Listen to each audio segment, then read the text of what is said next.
হয়, সকলোৱে জ্ঞাত যোৱা 16 তাৰিখৰ পৰা আমাৰ ইলেকশ্যনৰ অধিসূচনা জাৰি কৰা হৈছে। তো তাৰ লগত সংগতি ৰাখি আমি বোকাখাট এলেকাত আমাৰ ফুড পেট্ৰলিং আৰু এৰিয়া ডমিনেশ্যন আমি আৰম্ভ কৰিছোঁ।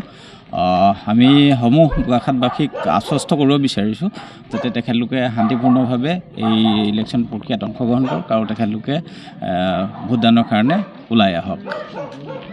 কোনো ধৰণৰ অপ্ৰীতিকৰ ঘটনা যাতে নঘটক এই ক্ষেত্ৰত নিশ্চয় আমি সেইটো সম্পৰ্কত আমি নজৰ ৰাখিছোঁ।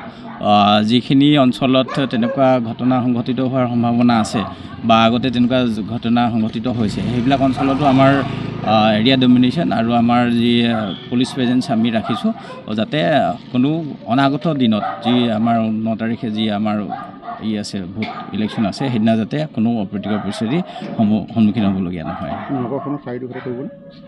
হয়,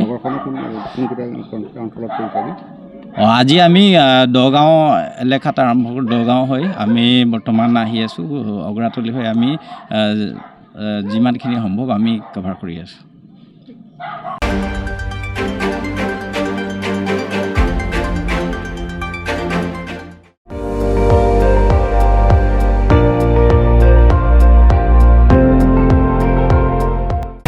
আপুনি চাই আছে ND24 সৰ্বশ্ৰেষ্ঠ নহয় সৰ্বোত্তমৰ দৌৰ।